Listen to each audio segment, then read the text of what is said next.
Video game music is incredible. Somehow every year people put stuff out that not only serves the purpose of immersion and gameplay, but also near endless replayability. Every once in a while, we have a track that gets so big, it almost outshines the title that it appears in.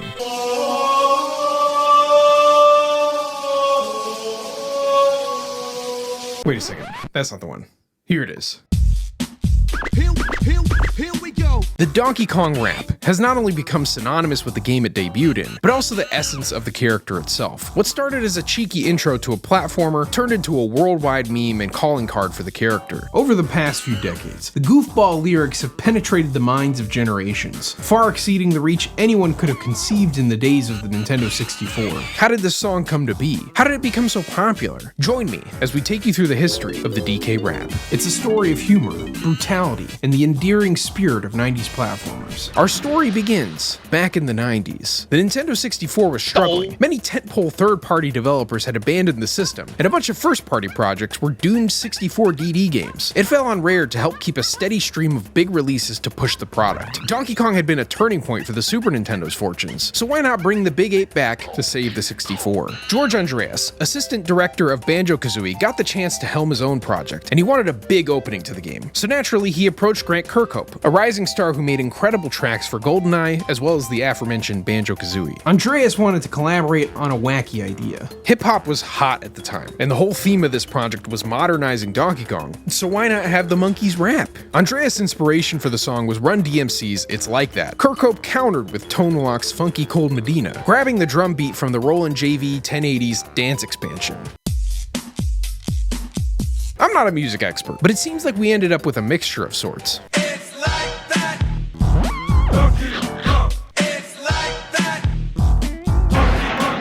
Different instruments were added to the composition to represent each Kong, and they constructed a makeshift recording booth at Rare to throw down the bars. Grant wrote the lyrics while George rapped them, bringing in Chris Sutherland to assist with the recording. The goofy aesthetic of the song was meant to highlight the array of characters and get a few chuckles along the way. Just like that, a legend was born. Rare presented the DK rap in their trademark British humor the company had become known for. Donkey Kong 64 shipped in 1999 and received near universal acclaim. That is, except for the rap. Oh yeah!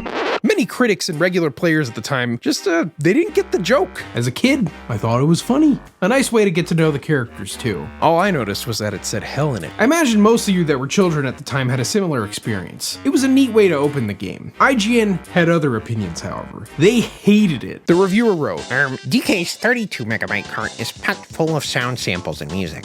The game's opening sequence demonstrates the fact quite nicely with some of the worst music and rap to ever grace a video game. If you sit through it once, give yourself a pat on the back. You've done well. If you sit through it twice, you may want to seek professional help, as you're obviously not right. That's what I imagine he sounds like. He didn't get the joke! He didn't get the joke! A lot of critics at the time took the rap as an unironic attempt at hip-hop or a dumb kiddie song for babies. Dumb babies. A UK gaming outlet thought it was so bad that it would make your ears bleed rotten. Even Kirkhope's co-workers were clowning on him. Nintendo of America, being American and all, saw this situation differently, however. They saw it as a marketing opportunity. They announced a contest where you could film yourself performing a rendition of the rap, and they would post the winner's video on the DK64 website. This site itself was a relic of the era. I remember a video spoofing the Blair Witch Project where snot was dripping out of this guy's nose. I don't know what the Venn diagram of Blair Witch fans and Donkey Kong fans is, but, you know, they saw something there. Absolutely bizarre. And par for the course for 90s marketing. Bonus level. The DK Rap Attack contest was hosted here with the winner taking home a copy of the game with an N64. They also got a trip to Nintendo HQ. Now, something you might be overlooking is that this was years before YouTube was a thing, so people entering the contest had to mail a VHS of themselves to enter. I like to think there's a cave somewhere with horde of Donkey Kong rap VHS tapes. Sadly, most of the site is lost along with the videos of the winners, so there isn't really much more to see, is what I would say, but some Giga Chat out there with an unregistered hypercam recorded the winner of the competition. Jeff Weber graces us with custom bars set to the rap beat. Here we go! Ladies and gentlemen, girls and boys, Nintendo and Rare are making some noise. They've produced this new game, bigger than the rest. If you haven't heard, Donkey Kong's the best. The rap certainly made a statement at its release, but that was the end of its story for a while. It had accomplished its mission of being a funny opening to a monkey game. A few years later, it would reappear with the release of the GameCube, Super Smash Bros. Melee. This legendary game that needs no introduction launched shortly after the lunchbox it played on. Somehow in that brutal 13-month dev cycle, they cooked up orchestral renditions of classic Nintendo themes. Donkey Kong was no exception, with the DK rap being remixed for the game. All of the recording for Melee was done in Japan, so they needed the help of someone who lived there, but also could spit bars in English. The music team, led by Hirokazu Ando, would need to recruit someone for this crucial job. That someone would be James W. Norwood. He was originally from the US, but was local to Japan since the 80s. He had a lot of experience recording music. What popped up in my research was his role as a bassist and vocalist for the band Chocolate Lips.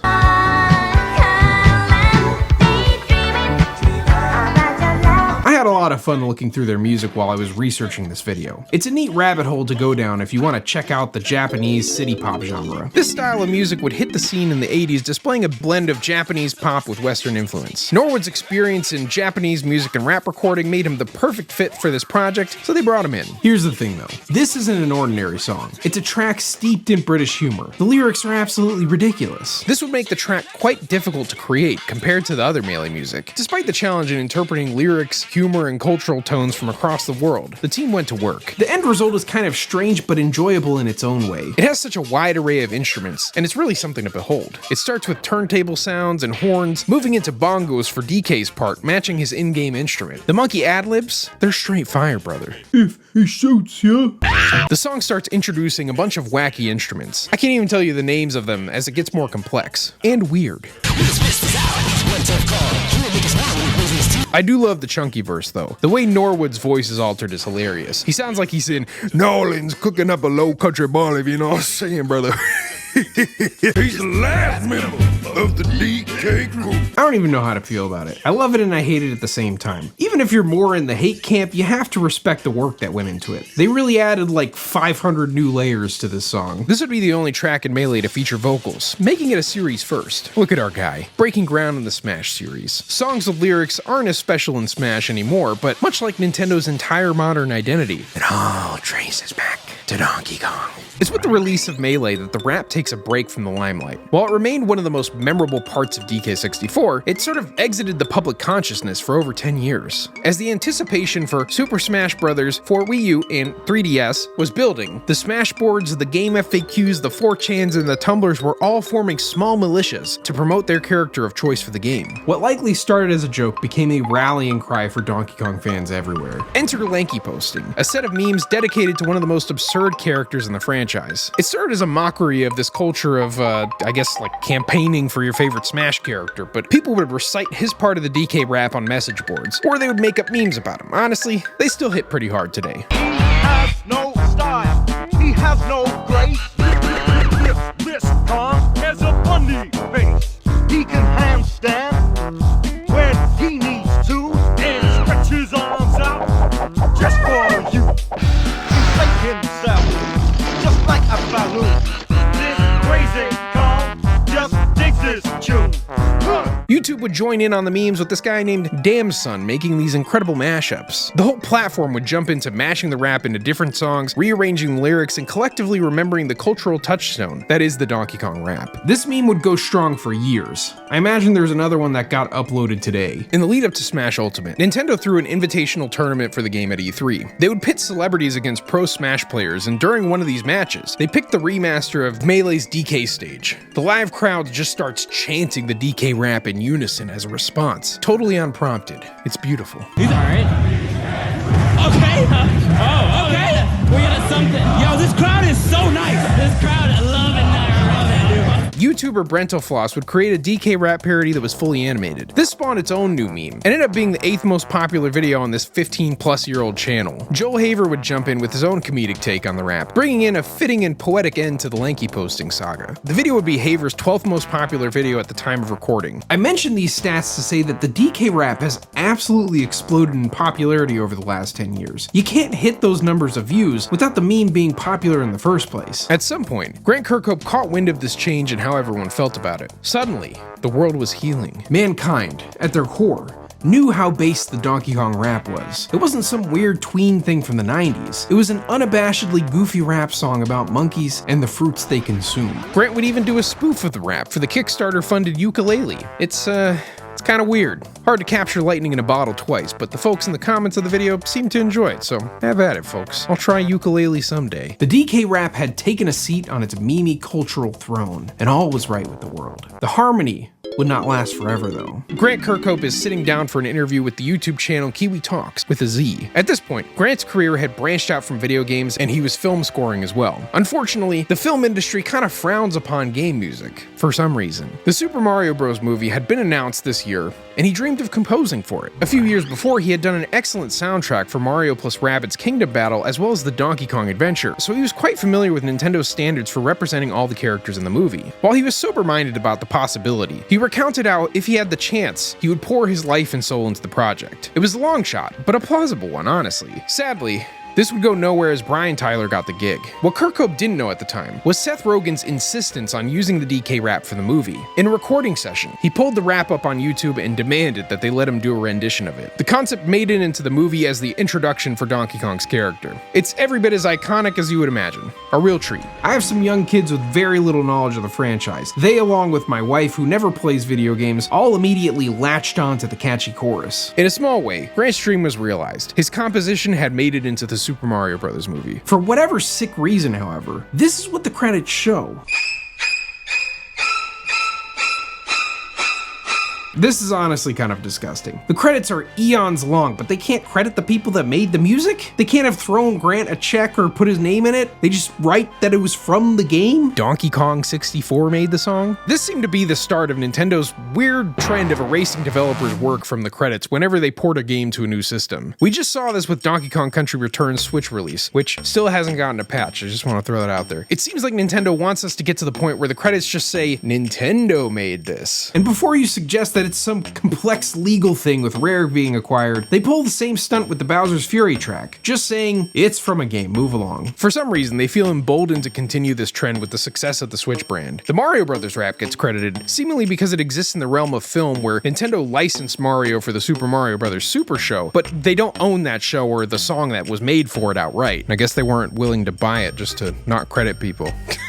Whatever reason, and whoever is behind it, it's dumb. The music was good enough to be jammed into the movie with no alterations, but not good enough for anyone to get credited or paid for it. Koji Kondo got a placement and a composition credit for the movie, which should be the case, but why reserve it for one person when there's a bunch that worked on the music that, again, was good enough to just slot into the movie with no revisions? Grant confirmed the suspicion of Nintendo blocking the credit in a recent interview, recounting that he made contact with them and expressed his desire for them to give him a little bit of credit.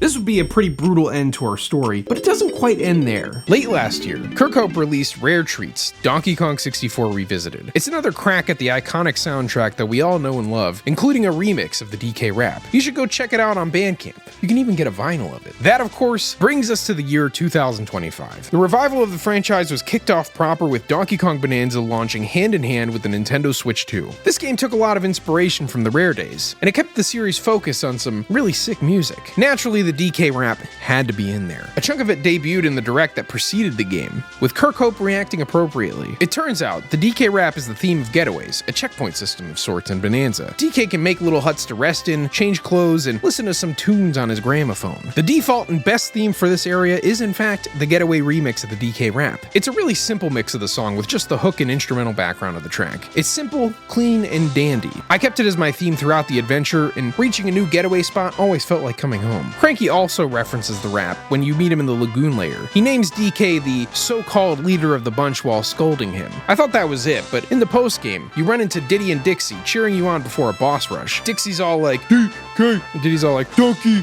Kong. Nice. There's also some billboards that have the lyrics, but that's pretty minor. While the Mario movie mess leaves a sour taste in my mouth, the fact remains that the Donkey Kong rap will be remembered as long as the character is. I specifically held off on completing this video because I was assuming that it had to be in Bonanza. It will probably outlive its creator, who once fittingly said that his tombstone would read, "Here lies the body of Grant Kirkhope. He wrote the DK rap. May God have mercy on his soul."